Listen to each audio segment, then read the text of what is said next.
नमस्कार मेरे सभी स्टूडेंट्स, मेरे साथी दोस्त, आप सभी का स्वागत है योगेंद्र कादन एकेडमी में। आज classification of building chapter start करने जा रहे हैं।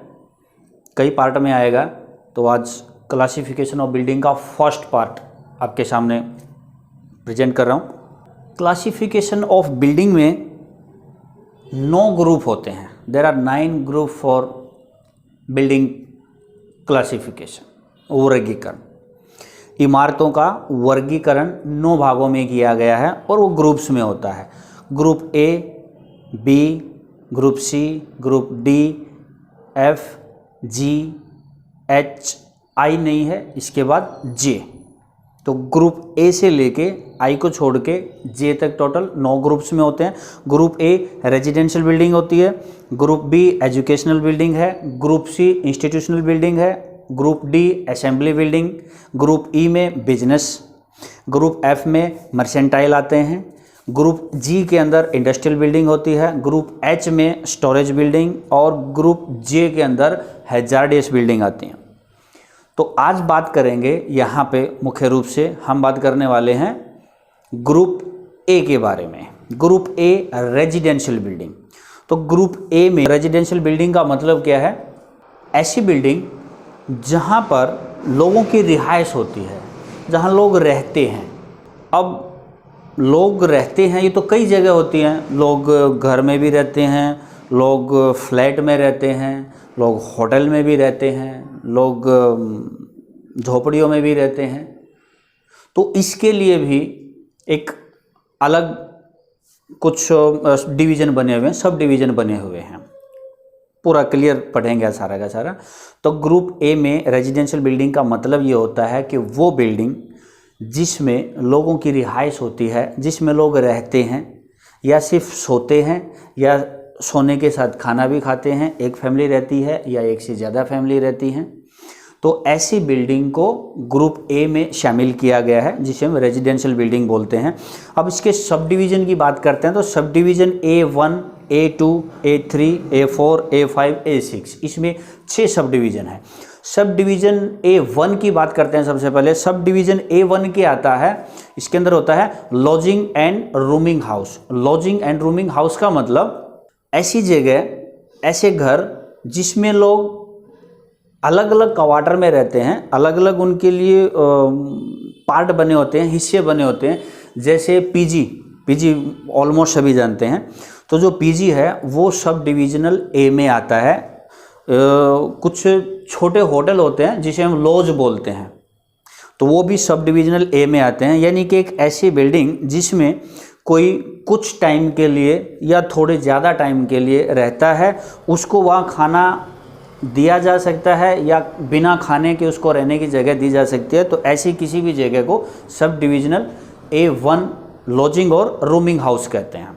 इसके बाद अगला sub divisional A2। Sub division A2 के अंदर सब डिवीजन A2 1 और 2 फैमिली प्राइवेट ड्वेलिंग। ड्वेलिंग का मतलब होता है हिंदी में आवास।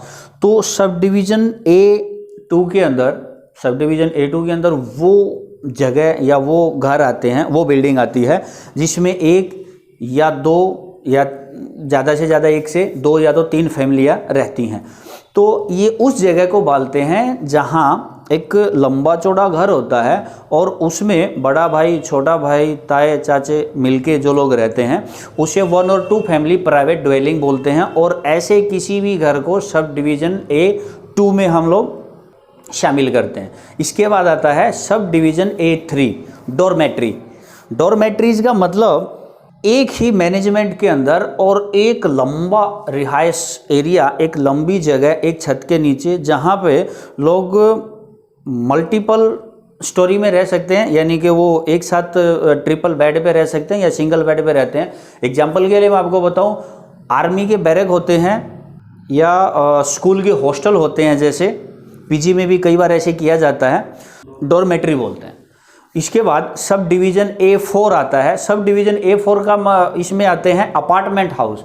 अपार्टमेंट हाउस में एग्जाम्पल, उदाहरण बिल्कुल सिंपल सा मैं आपको बता दूं, समझ जाएंगे। जो फ्लैट आपने बिल्डिंगें देखी हैं, जब आप शहरी एरिया की तरफ जाते हैं, अर्बन एरिया में जाते हैं, तो आप 5, 7, 8, 10, 15, 20 मंजिल ऊंची जो बिल्डिंगें देखते हैं उसी को अपार्टमेंट बोलते हैं। महाराष्ट्र में आप जाएंगे, मुंबई में जाएंगे तो वहाँ इनको चौल भी बोलते हैं, अपार्टमेंट हाउस मैंसन जी को बोलते हैं। 2 मंजिल, 3 मंजिल, 5 मंजिल या और ज़्यादा बहुमंजिला भी हो सकते हैं।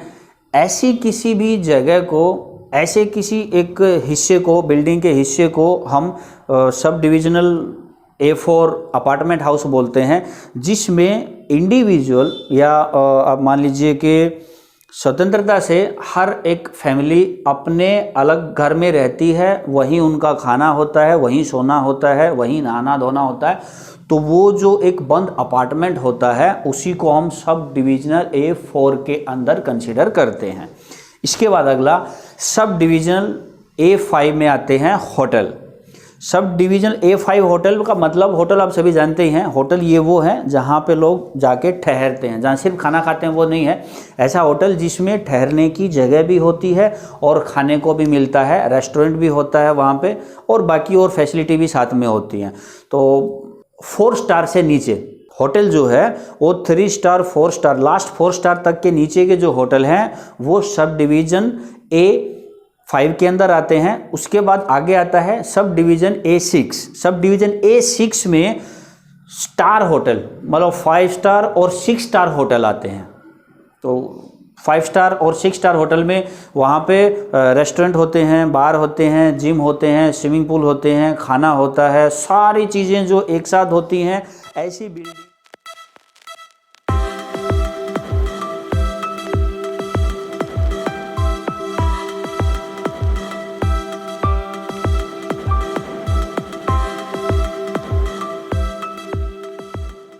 ठीक है। आज के लिए अभी इतना ही। इसके बाद जल्दी मिलते हैं ग्रुप B बिल्डिंग के कॉन्सेप्ट के साथ। तब तक के लिए जय हिंद।